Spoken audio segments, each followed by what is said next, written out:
We've been lucky enough to be joined by the trainer of Luckygray, who heads into the Carlton Draft Railway Stakes on Saturday as the $3.50 favourite, looking to go back-to-back with the Railway Stakes. Gino Poletti. Very good morning to you, Gino. Welcome along, and thanks very much for your time this morning. How are you? Yeah, very good. Thanks, Shorty, Richard and Wes.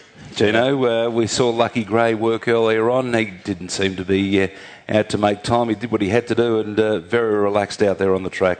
No, he's pretty well spot on. He probably went a click quicker than he did last year, and he's pulled up tremendous, so I'm very happy going into the race. That's a good sign, because last year he was a top worker. He was, but yeah, he's a bit heavier this year. We just made him do a little bit more because he had 3 runs leading into the railway last year, and we've only had the 1, so I've had to keep it up to him a little bit more. Probably a good thing he's a bit heavier, because he's carrying an extra 5 kilos in the saddle, Gino. Yeah, remind me. Gino, that's the real query, isn't it, on Saturday? Records and history is made to be broken by really good horses, but he's going to have to be really good with a 58 on Saturday. Oh, look, he needs everything to go his way and have a completely interference-free race to win this race. He's been asked to do a hell of a lot for this race, and I just hope we get a clean run race so he can show his wares again. The most impressive thing about his first up win, Gino, was that at no stage did Sean have to hit him up with a whip. No, that just worked to plan that race, and he's pulled up real good from that race. So the run didn't flatten him, which can happen to horses when they have their first run, but he seems to be at his best at his first and second runs. But having said that, he just hasn't had the long conditioning work, but he's that sort of horse, and I'm very happy. Gino, it must have been great just for peace of mind to see the horse come back so well. We know that it went across to the East Coast and things didn't go to plan with the tracks over there. He had to deal with a heavy 15 or whatever it was there. It was just a bottomless track, which for a horse that's done all of its racing in WA, it was just mean really the way that it panned out for him. But importantly, to see him come back and show that amazing turn of foot and do it under his own steam first up and show that there's no ill effects from that campaign must have been great, if nothing else, for at least your peace of mind to know you've got the horse where you want him. Oh, for sure. It's just a great relief, because up until the middle of October, he was still spelling, and the carnival wasn't on our mind, and until Andrew Stewart, the man from E-Track, and we got our heads together and worked out a few programs with him, and this is the fruition. It's lovely how it's worked out. So, Gino, take us through the process following his last start in Melbourne to now, because he did have, 5 weeks off? Yeah, he did. Well, on Saturday, everyone was commenting how quiet the horse was, and I was just a little bit in awe of the day, and I said, yeah, he's just settled in very well. But when I went and got the saddle and I come back and I looked at him, I wish I could have scratched him. He was very quiet, and I was a bit concerned, so I told Sean about it, and he just reiterated that. After he jumped 300 metres, he said I had no horse underneath me at all. But then he still ended up running the third fastest 600. So having said that, he's had a bit of a gut-buster run, so it's hurt him a little bit, but I think it's made him a stronger horse on top of the real heavy 15 track. And I just think according to all the trainers in Melbourne, it's something new to me, but probably shouldn't have run him for 3 or 4 weeks after that first up run, because they just take a little bit longer to get over those sort of runs in heavy tracks if they haven't been. He come up against horses that have been running right through the winter, and they're all used to it. But having said that, he, like good horses do, they just keep working for you, and he kept eating, so I thought he was okay, but it got him, and his immune system must have been down on his second race, and when we got him back to the stables, the run just really made his nose start to run, and next day we scoped him, and there's phlegm in his trachea, and so you pretty well know you've got a minor virus. So we took some blood tests, and that proved it. So we couldn't travel him like that. He wasn't a sick horse. He was just quiet, So it wasn't a full-blown virus, but he was just quiet. Wasn't his normal self? No, he wasn't himself. He was just moping around the box there, and so we got him 2 days later. I had to talk to Robert Smurden, so I said, look, can I spell him at your place? And he said, oh, yeah, for sure, So he went down to his place and he spelled down there. Made quite a splash. We spoke to a number of the East Coast trainers, and quite a few of them commented on how nice a horse he was around the place, and that they were quite impressed with what they saw. It didn't go to plan.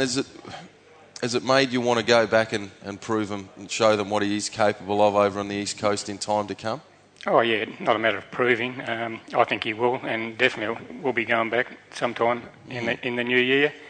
And it was just Caulfield trainers. They all help you, and they're a very happy bunch. And they were in awe of this horse. And when he come out to work on the track every morning, from the tower you watch him. They all watched him work. Robin Smurden was clocking him, and a few other blokes were clocking him, and they were amazed at his big stride. And they're in awe of the horse, and they all like him. Your comments were interesting, Gino. You mentioned about having the prior knowledge of running on a track like that, and I suppose had you have had that prior knowledge, he wouldn't have gone around. But in your situation going there would have been obviously a lot of anticipation. You would have been looking forward to it, and it's probably the last thing on your mind, scratching the horse. Oh, it was a great caravan, Wes. Yeah. The thought kept going through your mind all the time, but then you just throw caution to the wind. Never been on a wet track. Let's see if he can. But wet would have been nice. I think he would have won on a wet track or a slow, and a dry track, I'm pretty sure he would have won that race. So, and all the people were coming over. Not that swayed my decision, but if I had a scratch him, I don't know, something what could have happened. Since that unplaced run, Gino, the intensity in the management program has just been absolutely immense. How far has it taken you as a horse trainer? There's no doubt you probably have never experienced such intensity on a daily level to ensure that he will get to the point that he's at on Saturday. Oh yeah, all those trainers go through it, and it's second nature to us. But when you've got a horse like this, you are on edge quite a bit. And I've never travelled a horse before by plane, and I actually went with the horse on the cargo lot, and I won't ever do it again. That's too scary and cold, so I won't be doing that again. But I just had to experience it, and it was good. So, and to see him the next few days do very well from the travel, so he's quite a good horse to travel, I think.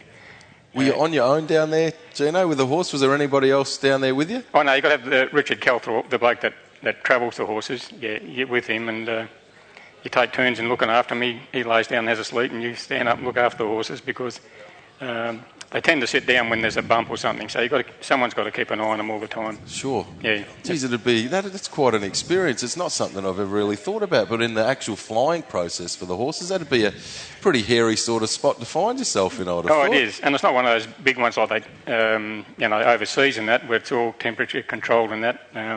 I took a ski jacket actually, and I was still freezing.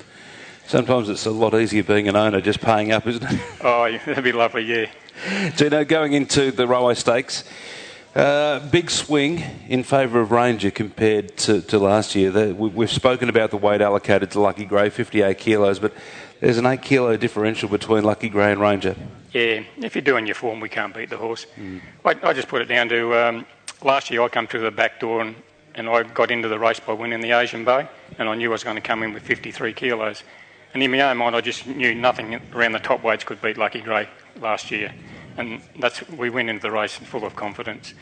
And I said to Sean, next year we'll be up around the top weights. And if there's another Luckygray coming through or something like that, like Machino, they're starting to prove that they're, right on his heels.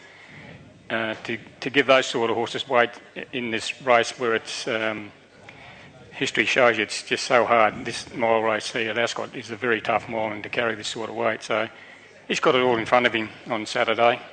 And with Ranger, that's just blown me away. I thought he might have had 55 or something, but he's just the weight horse of the race, Every now and then some races throw up these sort of anomalies, and that's what happens. And the other thing was just those horses from Melbourne. If I had a race in the Emirates, I would have been on 57 over there, and two of them would have given me weight, 1 kilo, but I'm giving them 1 kilo weight here, so that's a 2 kilo turnaround again. So, and they couldn't win in Melbourne with the 57, so it shows you how hard it is. So, but I'm happy. The horse is tremendous, and I'm just looking forward to the race. Well, Gino, good luck on Saturday. Congratulations to where you've got the horse so far, to come back and win that comfortably first up. And I know you've been through so much with the horse. No doubt it's been a great learning curve for you, even though you've been a wonderful horseman for so many years. It really can take you to the next level, a horse like this. Oh, it does, yeah. And it opens up more avenues, and you do think a little bit different. So you're learning all the time in this game, and every horse is different. So, no, it's a great experience. Coping with the pressure? Easy. Good on you, Gino. Good on you, Gino. Good luck for Saturday with Luckygray. It'll be a real favourite here with the crowd. All the best. Thanks, fellas.